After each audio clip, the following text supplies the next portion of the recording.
അസ്സലാമു അലൈക്കും. എല്ലാവർക്കും സുഖമല്ലേ? ഞാനിന്ന് നജീരെ അടുത്ത് പോകണമെന്ന് വിചാരിച്ചാണ്. പറയുമ്പോൾ തന്നെ മറന്നുപോയി. എല്ലാവർക്കും സുഖമാണെന്ന് വിശ്വസിക്കണം. എനിക്ക് എൻ്റെ കുടുംബത്തിനൊക്കെ അൽഹംദുലില്ലാ കുഴപ്പമൊന്നുമില്ല, സുഖം തന്നെയാണ്.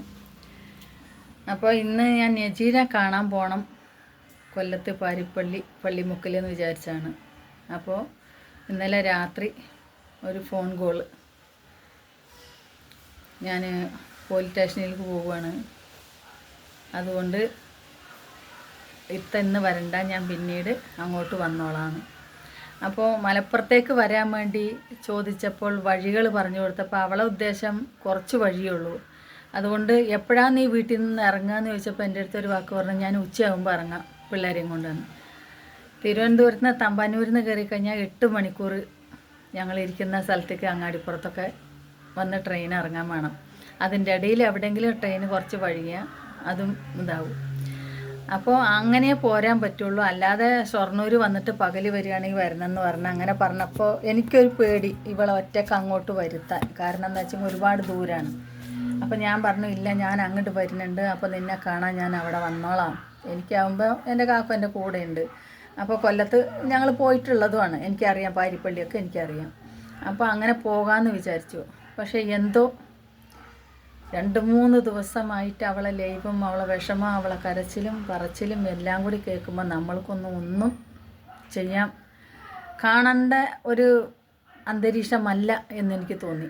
കാരണം എന്താ വെച്ചാൽ ഇപ്പം ഇന്നലെ വിളിച്ചിട്ട് അതന്നെ എൻ്റെ അടുത്ത് പറഞ്ഞത്, കാണാൻ പറ്റുകയാണെങ്കിൽ ഞാൻ വരുന്നുണ്ട് തിരുവനന്തപുരത്ത്, അപ്പോൾ കാണാം, അതല്ല എന്നുണ്ടെങ്കിൽ ഇൻഷാ അള്ളാ നമ്മൾക്ക് പിന്നെ കാണാം. എനിക്ക് ആരെയും കാണാനില്ല ഒരു അന്തരീക്ഷമല്ല, എൻ്റെ മനസ്സിപ്പോൾ അങ്ങനെയല്ല എന്ന് പറയുന്നു. മക്കളെ, ദയവ് ചെയ്ത് ഞാൻ പറയുന്ന ഒരു വാക്ക് നിങ്ങളെല്ലാവരും ഒന്ന് കേൾക്ക്. എന്താണെന്ന് വെച്ചെങ്കിൽ നമുക്കൊന്നും പറഞ്ഞു തരാനുള്ള അർഹതയൊന്നും ഇല്ല. കാരണം എന്നേക്കായൊക്കെ വിദ്യാഭ്യാസം വിവരം ഉള്ളവരാണ് നിങ്ങൾ. പക്ഷേ എന്തിനു വേണ്ടി 3 മക്കൾ എങ്ങനെയെങ്കിലും വളർത്തിക്കൊണ്ടുവന്നിട്ട് ഒരു പെണ്ണിനെ കുറിച്ച് അനാവശ്യമായ വാക്കുകൾ പറഞ്ഞ് മറ്റേ സോഷ്യൽ മീഡിയയിലിട്ട് ഒരു കുടുംബത്തിനെ മൊത്തം ഇതാക്കുമ്പോൾ, പൊന്നു മക്കളെ, നമുക്ക് പെൺകുട്ടികളില്ലേ? എൻ്റെ സഹോദരിമാരോട് ഞാൻ ചോദിക്കുന്നത്, എൻ്റെ ഒരു കൂടപ്പറപ്പുകളുമാര് വിചാരിച്ച് ഞാൻ പറയുന്നത്. കാരണം നമ്മൾക്ക് പെൺകുട്ടികൾ നമ്മളെ കയ്യിലില്ലേ? നാളെ അവരും വളർന്നു വരൂലേ? അവരെക്കുറിച്ച് ഇത്തരമൊരു വാക്കുകൾ സോഷ്യൽ മീഡിയയിൽ ലോകത്തിൻ്റെ മുമ്പിൽ വന്നിരുന്ന് നമ്മൾ മറ്റൊരാൾ പറയുമ്പോൾ, അത് കേൾക്കുമ്പോൾ ഈ മക്കൾ നമ്മളെ മുമ്പിൽ വന്ന് നെജില കരയുന്നതുമാതിരി കരയുമ്പോൾ നമുക്ക് എത്രത്തോളം മനസ്സ് വേദനിക്കും പ്രസവിച്ച മാതാപിതാക്കൾക്ക്. അതൊന്ന് ഓർത്തൂടെ മക്കളെ നിങ്ങൾക്ക്?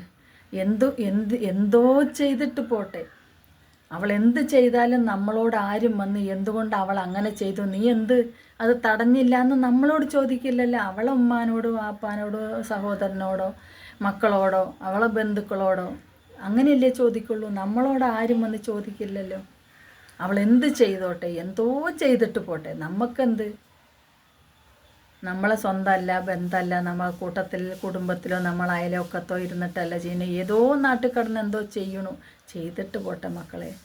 വയ്യ, കാരണം കാണാൻ തന്നെ നമുക്ക് പറ്റുന്നില്ല. ആ വാപ്പ ഇന്നലെ വന്നിരുന്നുകൊണ്ട് ഒരുപാട് വിഷമിച്ച് പറയുന്നുണ്ട്, ആ ഉമ്മ പറയുന്നുണ്ട്.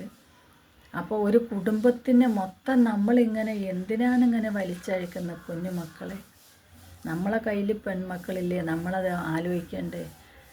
ചെല്ലാന്ന് പറഞ്ഞിട്ട് പോലും വേണ്ടാന്ന് പറയുന്നു, കാണണ്ടെന്ന് പറയുന്നു.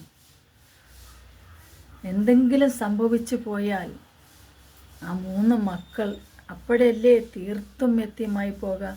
ബാപ്പ ഉണ്ടെന്ന് പറഞ്ഞിട്ട് പോലും ആ ബാപ്പന്മാർ സംരക്ഷിക്കുന്നില്ല, നോക്കുന്നില്ല.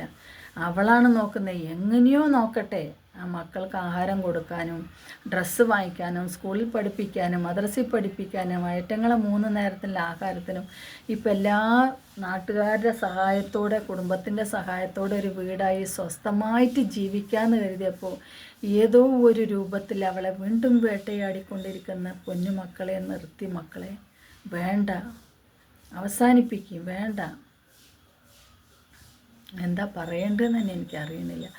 ഏതായാലും ഞാൻ നിർത്തുകയാണ്. നിങ്ങൾ നിർത്തുക. എന്തെങ്കിലും സംഭവിച്ചു പോയാൽ ആ മക്കൾ അനാഥമാകും, പ്രശ്നങ്ങളാകും.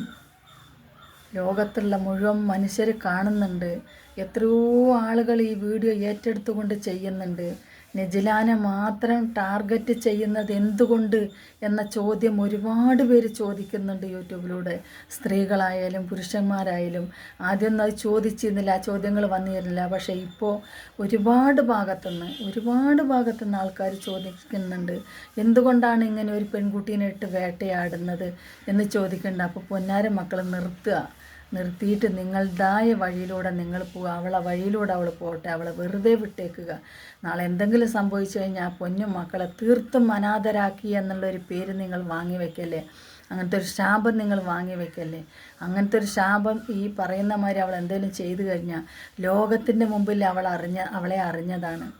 ഈ മക്കളെ സ്നേഹിക്കുന്ന എല്ലാ മനസ്സുള്ള മനുഷ്യന്മാരും ശപിച്ച് കളയും.